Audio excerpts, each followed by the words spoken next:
Olá, meu nome é Carla Esmeralda. Estamos muito felizes com a realização do Rio to See Alive. Em nome do Rio to See, gostaríamos de agradecer imensamente a presença de todos aqui reunidos, palestrantes, moderadores, que sou eu hoje, a equipe técnica e você que nos assiste. Eu tenho enorme orgulho de apresentar o painel Elas, autoras de dramaturgia.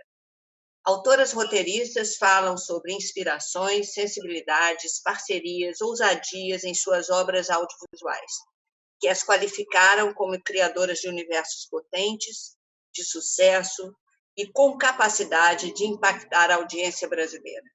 Enorme orgulho de ter aqui numa única tela Carolina Cote, autora e roteirista, Maria Camargo, autora e roteirista, Flávia Lins, autora e roteirista, e Rosane Svartman, autora e roteirista.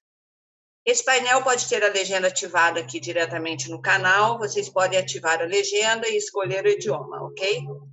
E nós temos hoje aqui tradução em Libras. Muito obrigada por estar aqui conosco, Vanessa. Bom, vamos começar o painel. Vou começar com a Maria, porque o que me impressiona no trabalho da Maria é justamente a ousadia na aproximação do conteúdo. Quando ela me disse que ia comprar os direitos de Dois Irmãos, eu falei, mas Maria, é muito difícil a adaptação dessa obra. Depois ela passa um tempo, ela me disse que vai adaptar Assédio, vai adaptar porque é uma cinebiografia praticamente. E eu digo, mas Maria, o personagem está vivo, as mulheres, isso é muito complexo. Mas ela fez as duas adaptações e com sucesso. Gostaria de chamar o vídeo de Assédio, por favor.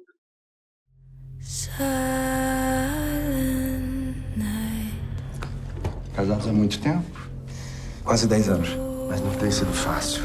Ter um filho virou um problema. Nenhum outro médico ganhou o apelido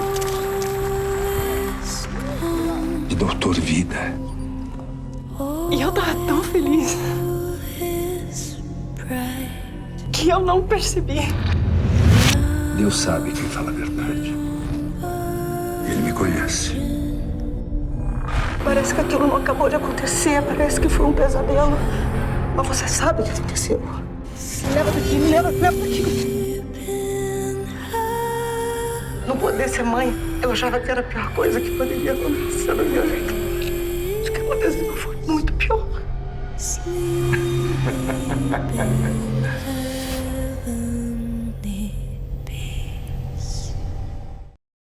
Bom, Maria, como que essa ousadia que você tem te aproxima das obras e o que acontece no momento seguinte da decisão de adaptar?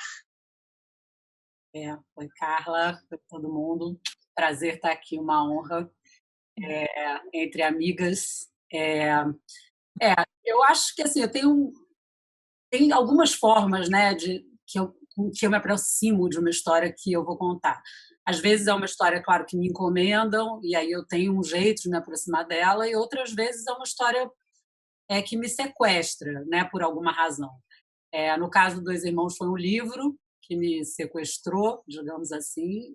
No caso do Assédio também teve um livro que era uma reportagem sobre o caso do Roger Abdelmaci e das vítimas dele, né? E que me levou para dentro dessa história, que era uma história real, né, que eu fui investigar e tal. Nos dois casos, o que aconteceu assim em comum foi que eu tive uma inquietude, né? A história me gerou uma inquietude muito grande e que eu não conseguia pensar em outra coisa. A primeira coisa foi Noites e Sonhos, né? Até mergulhando no livro, no caso Dois Irmãos, no caso do Abdelmaci, que virou o Assédio, as histórias reais que estavam ali envolvidas. Então, acho que tem de alguma forma, foram histórias que despertaram, assim, eu antevi alguma coisa ali que eu precisava contar, eu precisava entender melhor, né, e que fui movido, então, eu acho que por esse desejo, sabe, desejo de me apropriar daquilo e entender alguma coisa do mundo que eu não entendia e que essas histórias, acho que tinham potencial, e acho que tiveram, de me fazer entender, assim, ao longo do processo de escrita, né? E eu acho que o trabalho começa nesse momento, assim, do momento que você é sequestrado pelo negócio, que eu li, comecei a ler Dois Irmãos e parei, fiquei em pé na livraria, tipo, lendo, fui para casa lendo no táxi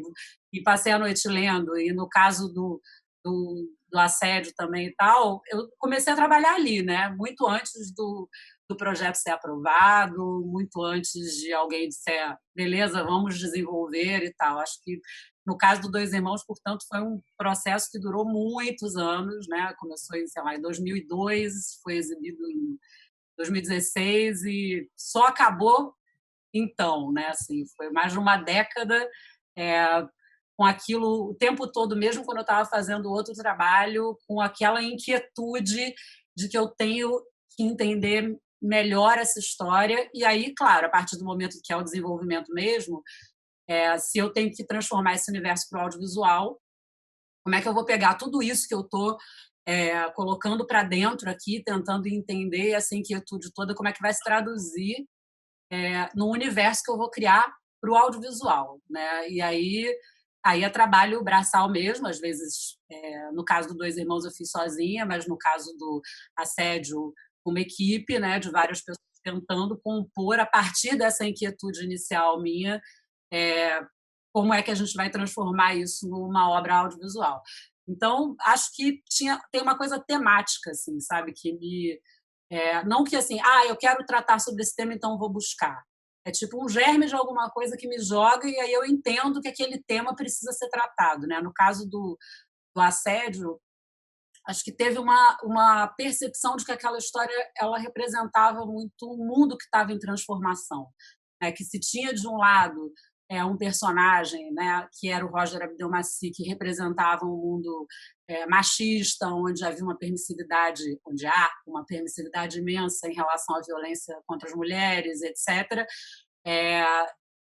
Representava um mundo. E aquelas mulheres que foram vítimas dele, que ao se unir conseguiram dar uma reviravolta nessa história e condenar ele num caso inédito na justiça brasileira, representavam um outro mundo, um mundo que estava mudando e que, por mais que a gente tenha muita coisa a fazer, elas eram simbolicamente, representavam outra coisa. Então, esse mundo que estava em mutação, e isso foi antes do Me Too, inclusive, e de todas as séries que vieram a reboque do Me Too, foi uma percepção de que aquilo tinha um potencial simbólico muito grande.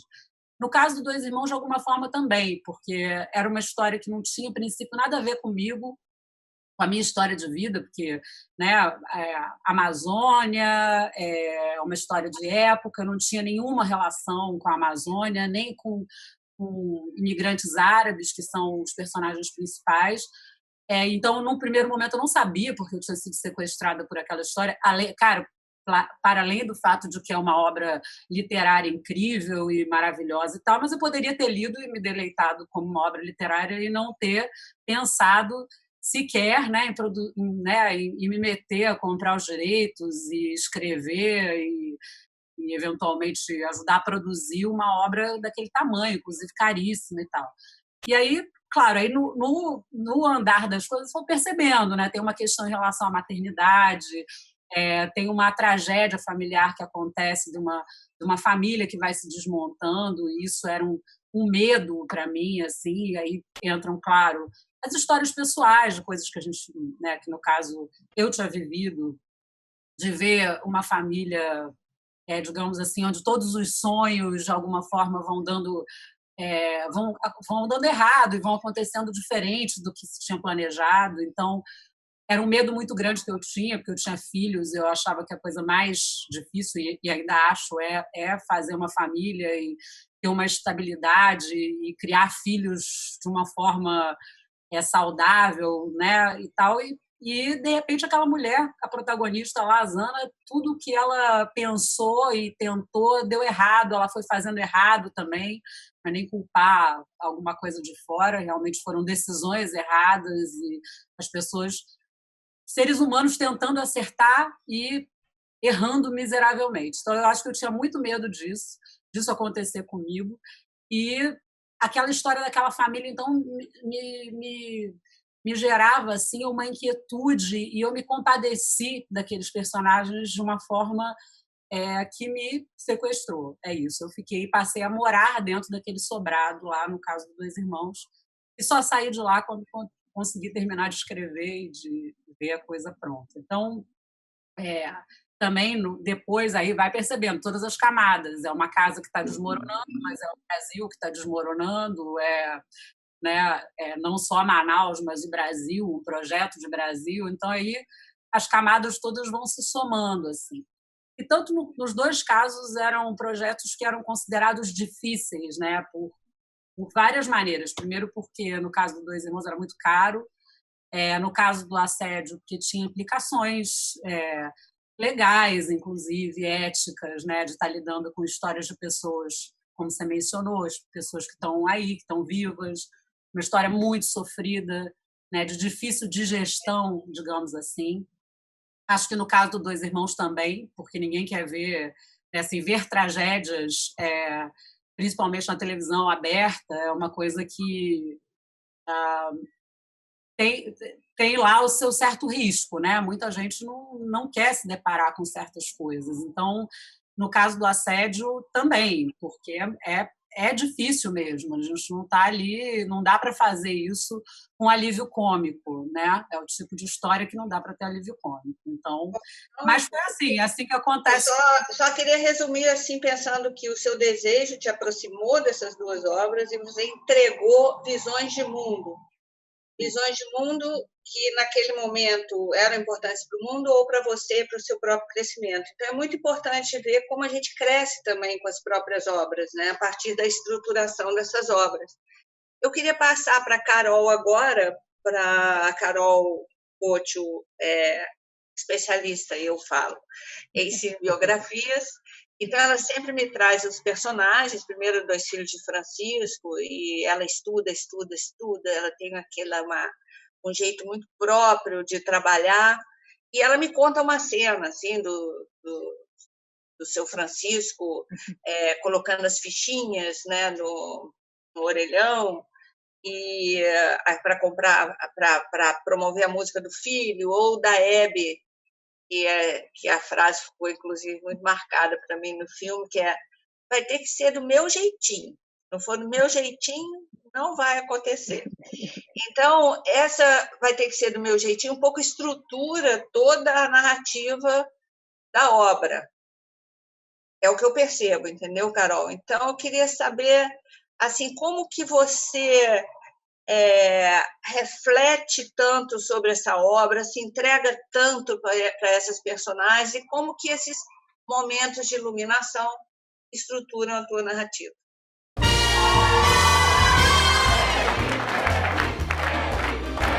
Esse é o programa Hebe para todo o Brasil!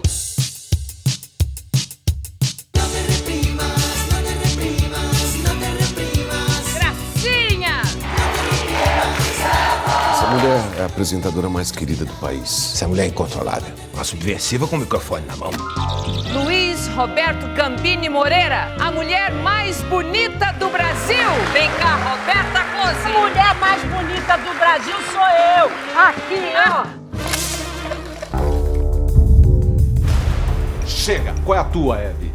Ué, mas a censura não acabou? A senhora pode pegar até 8 anos de cadeia. Eu tô de saco cheio das pessoas dizerem o que eu posso e o que eu não posso fazer. Se eu falo da pobreza, do desemprego, da inflação, ninguém liga. Basta falar em sexo que todo mundo presta atenção. Cada um tem que saber o que deve fazer. Cansei de ser censurada.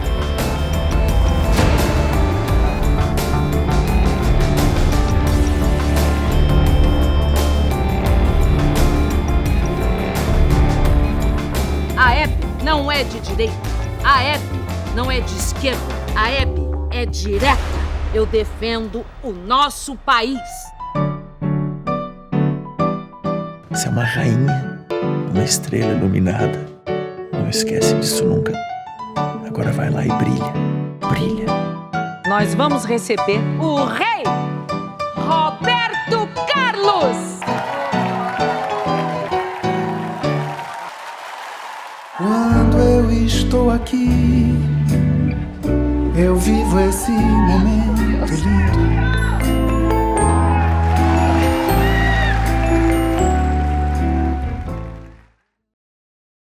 Você falou que a palavra para mim era inspiração, né? Inspiração para mim é pesquisa, né? Esse mergulho muito profundo num universo que não é o meu, que me atrai por algum motivo, mas para mim não faz diferença se é uma provocação que vem de fora ou se foi um arrebatamento pessoal. A partir daquele momento é a história da minha vida, assim. É com aquilo que eu vou lidar. E às vezes dura 15 anos, dura 10 anos, dura 5 anos e dura para sempre, né? Porque de alguma maneira eu vou carregando essas histórias todas. É do meu jeitinho, né? Foi isso que me pegou. Como é que dá conta, né? Como é que aquela mulher dá conta de sair de onde ela saiu, né? Uma mulher que nasceu em 1929, para chegar onde ela chegou, o momento que ela toma consciência do que é ser uma mulher com microfone na mão naquela época. Então, aquilo foi me interessando muito e tinha um material que era assim, fascinante, que uma fã guardou todos os recortes de jornais e revistas, desde que ela estreou no rádio aos 14 anos, até o final da vida dela. Entregou isso para a família e a família me entregou. Então, eu tinha a Hebe ali, na primeira pessoa, com todas as transformações, com todas as contradições, e aquilo foi me envolvendo, assim, de uma maneira como eu não tinha tido a oportunidade antes, né, nos outros processos, porque a gente tem sempre uma versão da nossa história, né? A gente edita a nossa memória. Então, se eu tivesse a Hebe hoje me contando a história dela, né, seria a versão que ela gosta, o que ela suporta, né? Porque é isso que a gente faz com a nossa vida. E ali não tinha esse filtro, né? Não tinha o filtro dos herdeiros que lembram, né, o que gostam de lembrar, do fã que lembra aquilo que dá conta, né? Eu fui encontrando uma Hebe ali que ninguém nunca tinha pegado na mão, e que dava uma solidão enorme para ela também. Essa mulher com milhões de fãs, com milhões de amigos, né? Aquela exuberância da alegria de viver, tinha ali uma solidão enorme. Então, isso para mim é arrebatador. E o que me move, a inspiração para mim é essa curiosidade, né? Entender. Né? Quando eu pego uma biografia, não é porque eu sou fã, não é porque, em geral, eu não estou ali nem para admirar, né? Nem para julgar. Eu estou ali para entender. É isso que vai me movimentando a cada passo, para entender cada gatilho, cada escolha, né? Que vai construindo aquela história. E aí, depois que eu tenho tudo isso, né? Achar as costuras, né? Achar esse bordado de causa e efeito na história, que é daquela pessoa, mas que acaba sendo da essência do ser humano, né? Se a gente for olhar para a gente vai achar esses momentos, né? De cada gatilho, de cada encruzilhada, daquilo que podia ter sido, né? Se você tivesse feito um movimento diferente. E é engraçado, assim, me perguntam, mas histórias reais, né? Mesmo quando não é uma história real, eu parto da pesquisa, né? Então, porque eu acho que, eu sempre brinco, o ser humano só tem um assunto que é ele mesmo. Né? Então, se a gente vai falar do que quer que seja, né? Você vai falar de um médico, você vai falar de um editor, você vai falar de crianças brincando no prédio, né?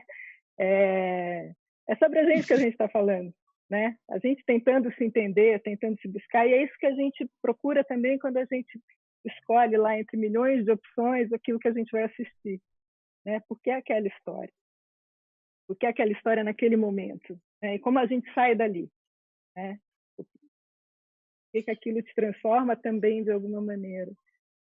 Então, por isso que para mim o processo de pesquisa é tão importante, tão marcante. E eu acho que elas vão se somando, né? Vão se somando. No fundo, a gente estuda a gente, né? E vai contando essas histórias por motivações que são muito pessoais, mas que acabam tocando, né, as pessoas de maneiras que a gente nem imagina também. No caso dos dois filhos, por exemplo, tem uma cena são eles chegando em São Paulo. Eu nunca nasci aqui, cresci aqui, eu nunca imaginei que aquela cena pudesse emocionar tanta gente. E o que eu recebia de telefonemas de amigos falando, nossa, aquilo é tão bonito, é tão importante, São Paulo assusta mesmo. E é uma coisa que para mim, não chamava tanta atenção. E às vezes tem cenas que para mim são engraçadas, que as pessoas choram, tem cenas que para mim são tristes, que as pessoas riem de nervoso, Então a gente não controla mesmo nada, A gente não tem como adiantar o que vai ser daquele projeto, mas quando tem esse mergulho, como que a Maria falou, como eu tenho certeza que se a pergunta fosse a mesma para cada uma de nós, é esse arrebatamento. E acho que nesse arrebatamento mora a ousadia, mora a inspiração, mora o caminho de cada projeto. O que te arrebatou na Hebe, Carol? Num primeiro momento, foi a possibilidade de ter esse material. Falei, uau! Agora, de poder chegar tão perto de alguém que era tão distante de mim. E depois foi tudo mesmo. Assim, Hebe me transformou muito. Entender a importância de cada momento de superação, tem dor, e tem uma dor imensa. E não é porque ela se fortalecia com cada um desses desafios. Então, é alguém... tem uma frase da Rita Warner que é isso. Caí num buraco e voltei gigante. Cada vez que a Hebe caía, ela voltava maior, e voltava maior, e voltava maior. E a alegria era quase uma vingança. Eu achei aquilo tão bonito, porque acho que em maior ou menor escala é um pouco a história de todo mundo, assim. E ainda mais todas nós mulheres, que chegamos aqui, estão aqui contando história, tem muita dor nesse caminho também. Assim, você tem sempre que provar em dobro. Tem sempre uma maldade, uma desconfiança, uma sacanagem, que às vezes a gente nem se dá conta. Então, foi isso mesmo, Carol. Inclusive, quando eu indicava o filme, eu dizia, todas as mulheres têm que ver Hebe. E foi estudando a Hebe que eu me dei conta. Eu me dei conta das minhas dores, dos meus desafios, sem querer me comparar com ninguém, sem querer competir na dor com ninguém, mas como a gente gosta de... Ao contrário, como a gente não gosta de estar no lugar da vítima. Ninguém gosta de se identificar com essa fragilidade. Então, quando eu me perguntava como é ser mulher no audiovisual, eu falei, nunca vi problema nenhum, é ótimo com essa questão, acho que ser mulher não pode ser, o feminismo não pode ser limitador da arte, mas é mentira, é mentira, claro que é mentira. Eu só me dei conta disso estudando a vida da Hebe.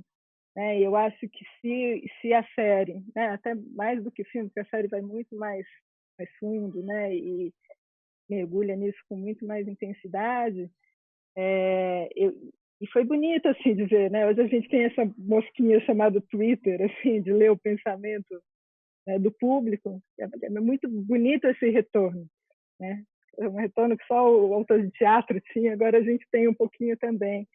E que chegou lá, e isso mexeu muito comigo, sabe? Que seja uma pessoa, que seja duas, que seja 10, mas o audiovisual tem isso, de entrar na casa e na alma das pessoas.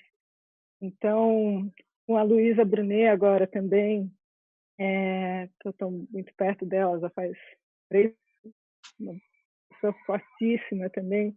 Então, as duas, a Luísa e a Hebe juntas, me fizeram admitir questões minhas que eu jamais tinha dado essa brecha, sabe? Eu gostava de ser forte, determinada, resolvida, e encontrar e admitir essas fragilidades me fez muito bem. Obrigada, Carol. A Maria, nós tivemos um painel lindo também no Rio de Janeiro, da Maria, que conecta um pouco o que a Carol está falando sobre a pesquisa, Maria? e a partir do desejo que foi sobre assédio com a Amora Malte, né, e a sua pesquisadora dela. Então, agora eu queria passar para a Rosane para falar desse empreendimento que se faz a partir das parcerias. Antes disso, por favor, vamos ver um trailer de Bom Sucesso. Meu caminho nunca foi fácil. Quando a espera for tempo demais, aprendi a me virar na marra. A esperança cansada e gasta no chão. Tá trabalhando nessa hora? Tô sem fixo, né, amor? Quem sabe eu ganho um trocado. Mas é demais pra qualquer um. Eu tenho 6 meses de vida. Bater de cara com uma notícia dessas. O sucesso inteiro tá torcendo por você. Quando a noite for longa demais, minha vida sempre seguiu a direção que eu decidi. A escuridão. Minha irmã, você sempre aguentou as tiranias do nosso pai. Eu é que não conseguia. Pelo menos até eu entrar nesse beco. Posso ser não tem saída. Eu não devia estar nesse hospital. Meu último exame mostrou que eu tô ótimo. A verdade é que a gente nunca sabe que curvas o destino vai fazer. O meu exame foi trocado. Eu não vou mais morrer. A pessoa do exame trocado, ele tá passando pela mesma coisa que eu passei, só que ao contrário. Eu preciso descobrir quem é essa pessoa. Só pra lembrar. O maior sucesso da vida é ter sucesso em viver. Dia 29, estreia a sua nova novela das 7. Bom Sucesso. Bom, a Rosane conheci muito jovenzinha, fazendo ali na UF, e temos aí acompanhado, estamos juntos há muitos anos, né, Rosane? E o que ela faz hoje, que ela fez na novela Totalmente Demais e fez no Bom Sucesso também, na novela Bom Sucesso, foi um enorme empreendimento de parcerias criativas, né? Então, tem ali o seu universo, tem ali o que você gosta, tem ali a tua visão de mundo, mas tem ali uma dramaturgia construída por parcerias. Então, eu queria que você falasse um pouco sobre essas parcerias e o seu trabalho nas parcerias. Sim. Eu queria começar lembrando, lembrei, enquanto você estava falando, de uma frase de um filme da Sofia Coppola, aquele Virgens Suicidas, que a cena é o seguinte, é um médico conversando com uma das meninas, que é uma menina de 12 anos, e falando por quê? Por que você é assim? Dando vários conselhos, e ela responde, aí vem a frase, ela fala, claramente, o senhor nunca foi uma menina de 12 anos. E eu acredito muito na liberdade de expressão. Se eu quiser fazer um filme sobre um homem na Revolução Francesa, eu posso fazer esse filme, ele terá o meu ponto de vista, mas, enfim, eu posso escrever sobre o que eu quiser.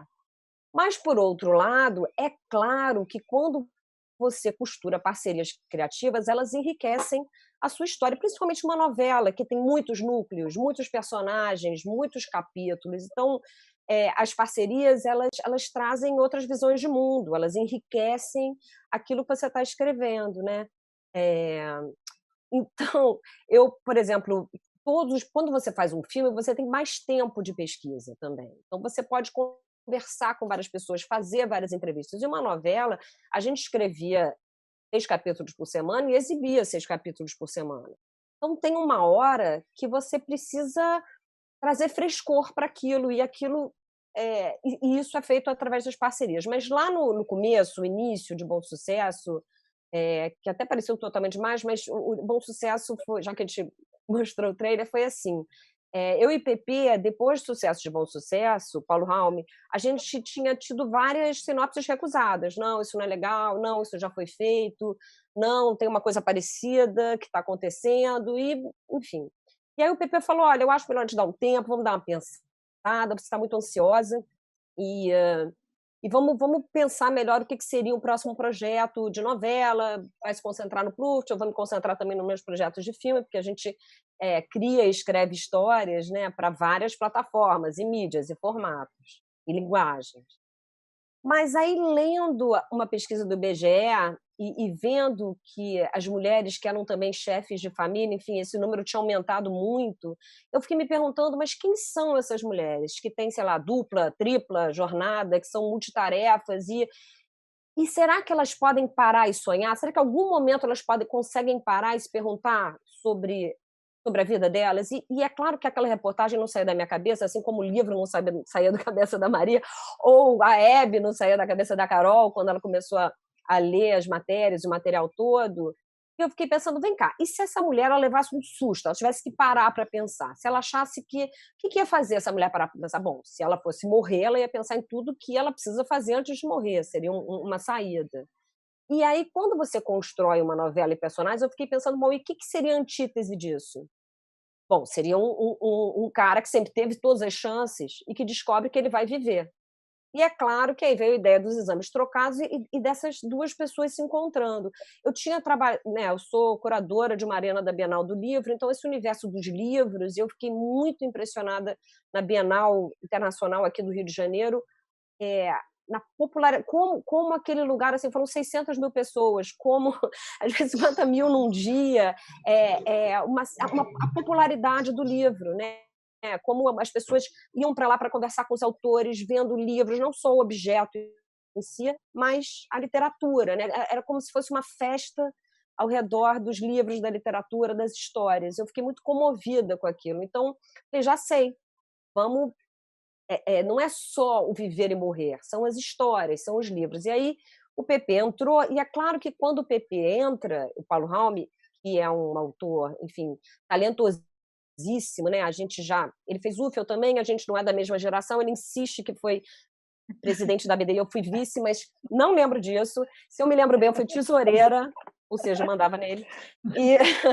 Mas a gente teve várias parcerias com o Desenrola, com as Malhações, e quando ele entrou, é claro que o Alberto se tornou outra coisa, né? O Alberto cresceu muito.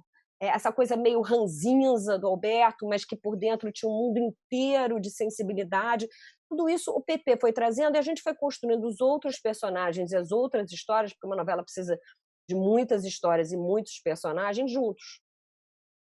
Aí entra o Luiz Rios, que é o diretor. Ele também vem com as impressões, com o que ele está pensando, que atores ele está pensando, como que a gente pode tornar aquilo real, que caminhos, a gente imagina um bairro, como é que é esse bairro, como é que é a casa dessas pessoas. E aí entram os outros autores. E eu gosto muito de trabalhar com autores muito diferentes de mim, que vão trazer suas histórias, que vão trazer suas trajetórias em todos os sentidos, né? Diferença de gênero, diferença de geração, e que podem realmente contribuir. Então, quando entram os autores, assim, o que o Charles Peixoto trouxe para o Alberto, que o Felipe Cabral trouxe para o pessoal da editora, a Cláudia Sardinha, que escrevia personagem da Fabíola e do Diogo e da Gisele, a Nana, que é inspirada na Nana Zark.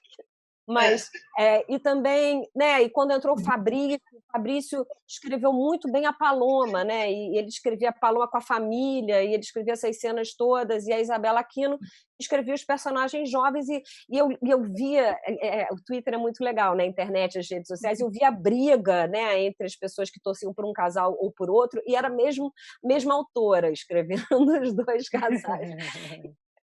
Mas para eles pareciam que eram pessoas diferentes. Mas todas essas pessoas, né, a nossa autora mais nova tinha 24 anos, o mais velho 70, as pessoas eram de vários lugares, de vários lugares do Rio de Janeiro, têm experiências diferentes de vida. Todas essas pessoas, eu acho que deram para esses personagens muito do que eles são.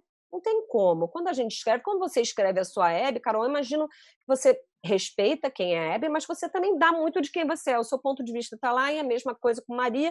E nem vou falar dos detetives, né, Flávia, porque eles são você. Eu vejo os detetives de Prédio Azul e vejo a Flávia, né, um otimismo, e a busca, e os detetives e tudo. Então, a gente sempre deposita quem a gente é, e numa novela, eu acho que quanto mais gente contribuindo para contar essas várias histórias, melhor, né?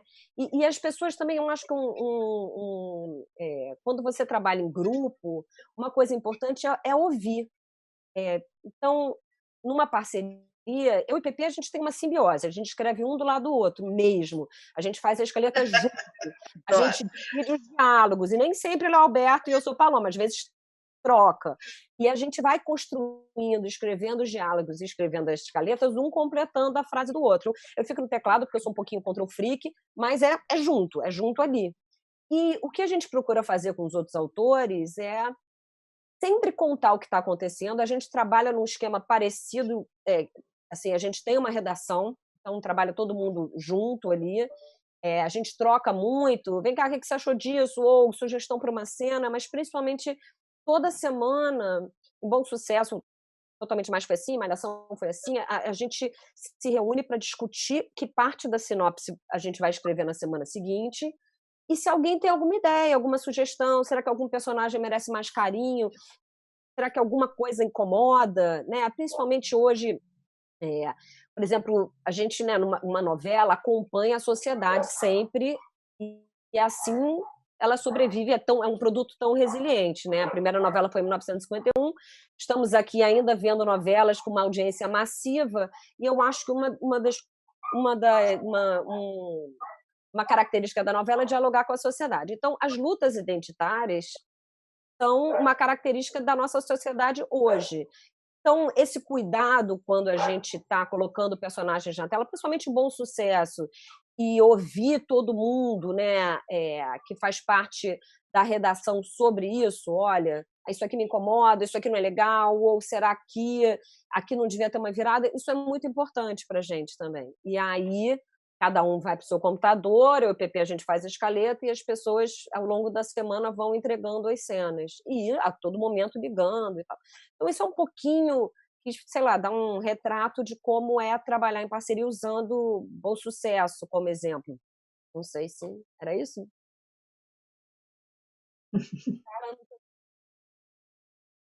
Carla, eu não estou te ouvindo, você está sem som. Sobre experiências de vida, todas que vêm e que, a partir dali, entram nesse melting pot para fazer tudo junto. Eu queria ouvir a Flávia um pouquinho, que a gente já, vocês são todas muito interessantes, então a gente já está correndo contra o tempo. A Flávia Lins é uma autora que invade o coração das crianças, e invadir o coração das crianças é algo muito especial. Eu me lembro, uma vez eu estava doente, mas eu falei, a Flávia tinha me chamado para o lançamento de livro, eu falei, bom, eu vou lá dar uma força para a Flávia, né? Quando eu cheguei no shopping, com febre e tudo mais, o shopping estava lotado de crianças. Bom, me retirei e deixei a Flávia com suas fãs. No dia seguinte, a gente riu muito dessa história, né, Flávia? Então, desde Pilar, você tem desde que você começou os livros da Pilar, você tem essa legião de fãs. E depois, quando você iniciou os Detetives do Prédio Azul, eu queria, por favor, passar o trailer do Detetives do Prédio Azul. Olá. Que isso? Bom dia. Péssimo dia. É aqui o Hotel Prédio Azul? Essa nova hóspede usa pessoas como cobaias em experiências. Eu acho melhor a gente ficar de olho nela. E tomar muito cuidado. Foi! Severino, não inverte o jogo. Se você foi inocente, mostra o pé. Não. Sabe por quê? Porque eu vou provar que foram vocês. Um barulho, um sumiço, muitos suspeitos, um feitiço, um objeto perdido sem explicação. Está na hora da ação. Tá tudo bem com o senhor? Nada bem. A gente precisa agir, pessoal. E essa é mais uma missão para os imbatíveis. Os invencíveis. Os muito nobres. Detetives do Prédio Azul. DPA, de segunda a sexta, 12:30 e 7 da noite, no Globe. Iniciou o Detetive do Prédio Azul, foi logo um sucesso. Está na 16ª já temporada. E eu queria saber como você constrói o universo das suas obras de modo a fidelizar essas crianças dessa forma impressionante. Fidelizar é uma sorte, né? Não tenho a menor ideia por que fideliza. Agora, eu sei que eu sou muito fiel a mim, isso realmente eu sou. Eu escrevo porque eu realmente estou com vontade de escrever. Acho muito difícil escrever uma coisa que não bate comigo, que não combina, que não quer ver com o meu universo. Acho mesmo difícil. E as pessoas às vezes insistem e eu falo, mas isso não é para mim, eu não entendo desse assunto. Às vezes muito trágico para mim, né? Eu sou desse mundo da infância, né? Então eu preciso que as crianças curtam e que aquilo conecte. Talvez ouvindo todo mundo falar, eu acho que sim, tem um lado que conecta com a nossa própria infância e um lado que conecta com coisas que a gente curte, né? Então, os detetives, eu sempre brinquei com os meus primos de detetives. Quer dizer, a gente tinha um avô que era um advogado criminalista que estava lá desvendando, de certa maneira, crimes, né? E a gente brincava de investigar os adultos nas reuniões de família. Então, meu primo fazia uns bloquinhos, miniaturas, e a gente ia rastejando, ouvia os adultos, o que eles estavam falando. E naquela época, os adultos tinham muito segredo, né? Tinham muito segredo. Eu explorava, lá, ouvia, o que será que vamos descobrir agora? E tal. E era muito divertido brincar disso com os primos e com os irmãos e tudo. E eu acho que a gente reproduziu essa brincadeira no ar. Então, o que eu falo é que é sempre um caso com pistas e que o público é o quarto detetive, está sempre podendo brincar junto com a gente, né? Então, se ele prestar bem atenção, vai conseguir seguir as pistas e ajudar a desvendar o caso. E aí as crianças acho que querem ver de novo para, às vezes, estarem à frente do caso. Agora eu já sei, deixa eu me ligar de novo, que pista será que eu não percebi antes e tal. E aí, nesse sentido, o episódio standalone é muito bom, porque a criança pode voltar a ele, não é uma novela, né, que tem que assistir inteira, então ele pode entrar em qualquer episódio e rever e participar daquele caso e se sentir o próprio detetive. E aí, o que me contaram foi que isso foi virando uma brincadeira, todo mundo curtiu ter em casa a capa e brincar de investigar com os amigos, e o que me deixa muito feliz, porque era exatamente de onde veio de uma brincadeira, veio da minha infância brincando disso. Então, fico imensamente feliz que estejam brincando de detetives por aí. E aí, a Pilar, depois, Flávia? Aí tem a Pilar, que me achou Vamos passar o trailer da Pilar. Chegou a Pilar, chegou a Pilar. Chegou a Pilar. O mundo tá querendo ver a rede girar. A gente tá querendo pelo mundo voar. Nessa telinha se teletransportar. Vamos brincar. Subir, nadar, a natureza preservar. Amigos, cheguem junto, vamos todos brincar. Nas aventuras do Diário de Pilar. Chegou Pilar. Conta da Pilar. Como foi que tudo começou? A Pilar, menina, eu comecei a escrever em 2001. Depois a Pilar ganhou essa cara nova, que é a da animação, em 2010, né, que é ilustrado pela Joana Pena, e a direção da animação é do Humberto Avelar e do Bruno Baschi. E aí foi um desafio incrível, porque eu brinco que aí a roteirista e a escritora tinham que discutir. E aí, como é que adapta? Porque, por exemplo, Pilar na Grécia é uma grande odisseia, são muitas etapas, muitos capítulos de uma viagem só. E quando chegou o seriado, eu resolvi fazer de novo esse modelo standalone, que eu acredito que é cada episódio uma viagem que se resolve. Eu acho que funciona melhor para criança, para poder ver, rever. E aí, então, eu brinco que a roteirista e a escritora tiveram que conversar bastante para cortar em capítulos e virar episódios e abrir para outros temas, também temas que eu já tinha pesquisado, mitologia para mim é um tema infinito, né? Então, a gente adaptou Grécia, Machu Picchu e China, fazendo viagens da Pilar para esses universos. E aí eu aprendi muito com o Humberto Avelar e com o Bruno Baschi, que já faziam animação, porque era um outro universo, para mim, inteiramente novo, e que a gente acha que pode tudo, mas também tem lá suas limitações, mas que ficou incrível.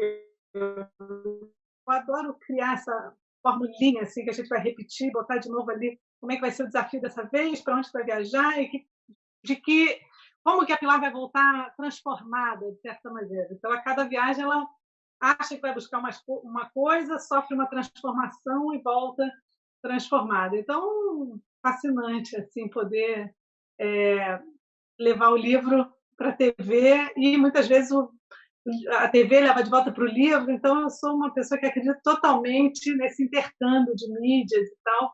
O DP ao contrário, eu primeiro escrevi a série, depois escrevi livros, e eu vejo muita gente indo ler por causa da série, então eu acho um barato esse trânsito, e acho que a gente tem mais é que adaptar mais livro mesmo, e vice-versa, levar audiovisual depois para a escrita, e acho esse intercâmbio lindo.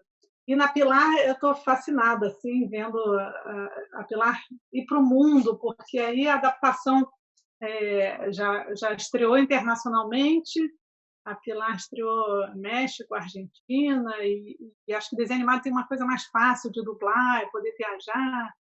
Então, tenho recebido cartas assim, do México e da Argentina, barato. Estou fascinada com essa experiência, querendo mais, e querendo até aprender mais sobre animação, e querendo experimentar o live action com animação, né? Há filmes lindos que conseguem essa mistura. Mas o universo infantil é fascinante, né? Porque a gente propõe essa curiosidade, que a criança tenha curiosidade com o mundo, que vai investigar coisas. Só que, né, acho que na Pilar também ela tem uma rede mágica, que era uma coisa que a gente também brincava em casa, de girar na rede. No nosso caso, a rede era uma espaçonave na minha casa, mas a da Pilar é uma rede para viajar, né? Que seria muito bom hoje em dia poder viajar direto, sem passar em aeroporto. Sempre fico esperando quem vai inventar uma coisa para irmos além do avião. Eu acredito, né? Eu acredito. Acho que a gente tem que pensar o que ainda não existe. Vai ver, vai ter um teletransporte. Será que no futuro vamos conversar por telepatia, né? Quem podia imaginar que a gente já está conversando assim nessas plataformas gratuitamente? Olha, eu estou aqui em Portugal grátis. Falando com vocês, né? Quando eu tinha 20 anos era uma fortuna falar. Então eu adoro pensar isso, que não foi pensado ainda. O que será que a gente pode inventar? Então tem um melhor amigo da Pilar, que é esse Breno, inventor, está sempre lá pensando o que será que ainda não foi inventado, que é um assunto que me interessa muito também. E, bom, e falando em parcerias, Rosane, não posso contar nem um pouquinho. Temos também parceria aqui com a Rosane, que eu estou louca para ver esse filme sair do papel, filme, série, tudo que a gente quiser, né? Aguardando esses novos momentos aí para seguir criando e realmente criar em parceria muito bom. Estou criando também agora um filme com a Beth Carmona, a Leon Turma. Maravilhosa. E tem essa parceria com a Rosane linda. E que venham mais filmes para audiovisual, né, Carla? Batalhamos tanto por isso, agora estamos conseguindo. Estamos num momento muito difícil, então muito bom estar com todas vocês, com todos os desejos de vocês aqui juntas, vontade de fazer, coração aberto para parcerias, essa curiosidade, essa investigação que vocês fazem sobre as obras que realizam, sobre vocês mesmas. É realmente fascinante estar com vocês. O tempo é curtíssimo, eu acho que a gente poderia conversar uma tarde inteira. Muito obrigada pela participação de vocês. Esse é um momento único, um momento difícil que nós todos estamos atravessando. Nós estamos juntas e vamos construir, sim, Flávia, muitas novas obras, com certeza. Bom, até queria dar uma boa notícia da Petrobras nesse momento, porque a Petrobras vai abrir um edital dentro do programa Petrobras Cultural para Crianças, um edital para animação. Então, eu agora convido a Flávia da Justa, gerente executiva de marcas e comunicação da Petrobras, para falar sobre o edital. Muito obrigada, vamos em frente. Foi maravilhoso ter vocês aqui. Obrigada, Carla. Obrigada. Olá, eu sou Flávia da Justa, gerente de comunicação e marcas da Petrobras. Estou aqui para falar com vocês hoje sobre patrocínio cultural. Como todo mundo sabe, a Petrobras é uma grande incentivadora de cultura no Brasil através do seu Programa Cultural Petrobras. Esse ano, de 2020, nós lançamos o Programa Cultural com foco em crianças, em 3 vertentes: artes cênicas, animação e feiras literárias. A chamada pública de artes cênicas já foi aberta e as inscrições vão agora até o dia 15 de maio. Então, se você é um produtor cultural dessa vertente, você ainda tem oportunidade de fazer a inscrição do seu projeto. E hoje eu trago para vocês, em primeira mão, uma informação de que vamos abrir em breve a nossa chamada pública para animação. Nosso foco é produzir produtos de alta qualidade para as nossas crianças. E queremos que essa distribuição desses projetos de animação ocorra em plataformas streaming.